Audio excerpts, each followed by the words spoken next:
Should you hide your helix or not? Hi, I'm Roy Smith. Welcome once again to my N-scale Union Pacific Evanston subdivision layout. In this video, I want to show you the two helixes on my layout. I want to ask the question, should you hide your helixes or should you leave them open?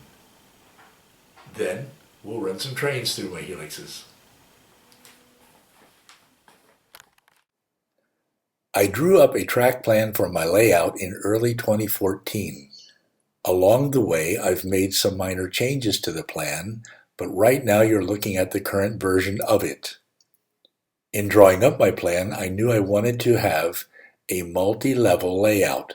That is, a layout with an upper and lower level. The upper level would feature the busy classification yard at Green River, Wyoming. And directly below it, the lower level would contain tracks representing the off-layout destinations of Cheyenne, Wyoming to the east and Ogden, Utah to the west.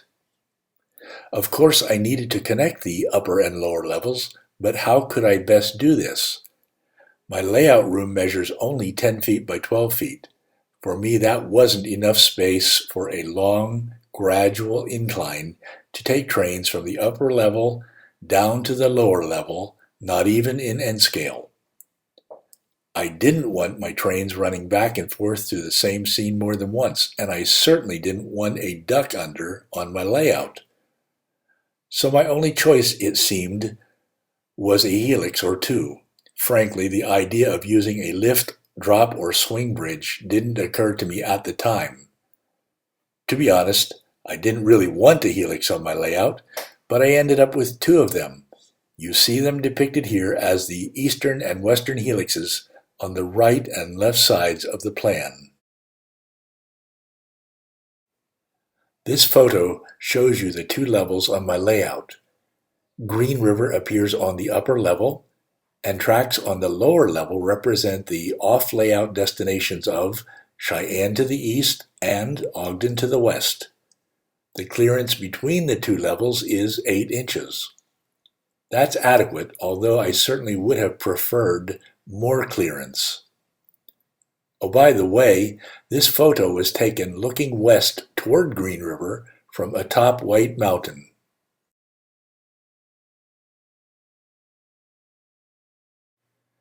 So as I said, I needed to connect the two levels with helixes, and here they are. The eastern helix takes eastbound trains from Green River down to Cheyenne, and the western helix takes westbound trains from Green River down to Ogden. Both helixes feature a 2% grade. Both are double-tracked, and both have feeder wires for every 2 or 3 feet of track length. And trains run up and down both of them equally well. But as you can see, there is one really big difference between them. The eastern helix is hidden behind fascia, while the western helix is open.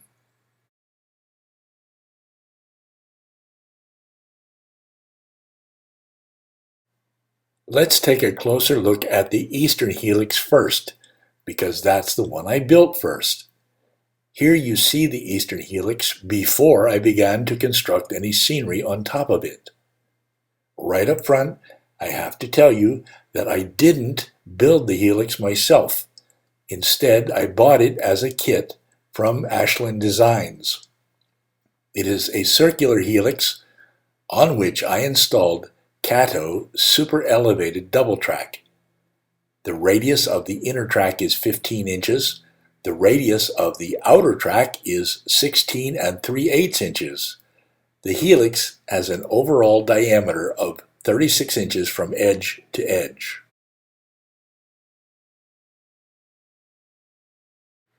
Again, as you can see here, the eastern helix is completely hidden behind fascia, and White Mountain now sits atop the helix. I can access the helix from underneath the layout, but even though the helix sits on benchwork at 48 inches above floor level, getting under it isn't easy to do, not at my age. Yes, the fascia does hide the unprototypical track work of the helix, but it's hard to access the helix for maintenance and track cleaning and to fix derailments or unwanted uncouplings. And you can't see the trains when they're running in the helix except through two small trap doors. I, for one, want to see the trains when they are running, and so do visitors. In a helix hidden by fascia like this one, the trains disappear for what feels like a very long time, and this confuses and frustrates visitors.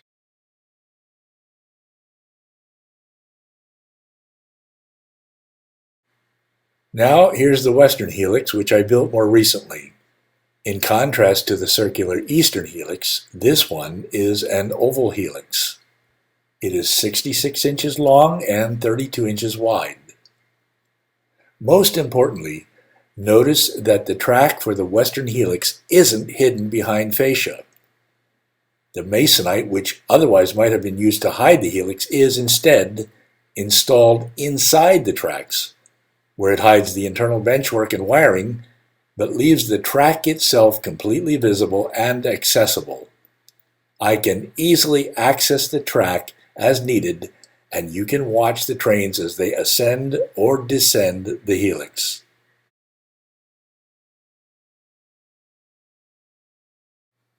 Like the eastern helix, the western helix features a 2% grade. This photo shows how I established and maintained the 2% grade, starting with a Woodland Scenics 2% incline on the lowest level, and then carefully measuring and installing plywood sub-roadbed for the levels above that, held in place by L brackets. I didn't use cathode double track on this helix. Instead, I used single track. The radius of the curved inner track is 12 3/8 inches. The radius of the curved outer track is 13 3/4 inches.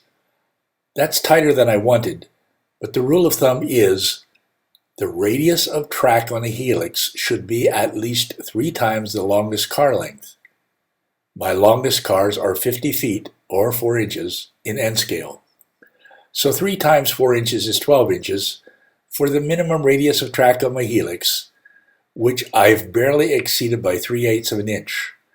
I won't be running any passenger trains or double stacks or auto racks on my layout.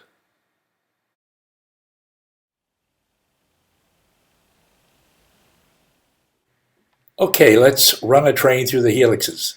The train we're going to run today is headed by a consist of 2 cathode diesels pulling 16 loaded coal porters.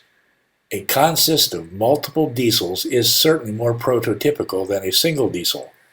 But besides, a consist of 2 or more diesels is necessary because a single diesel can't pull that many loaded coal porters up either helix, even though both helixes have a modest 2% grade.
Here, the same train leaves Green River and passes through Evanston before descending the western helix en route to Ogden.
So, what do you think?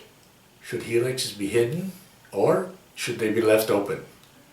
I invite you to post your thoughts about this in the comments section below.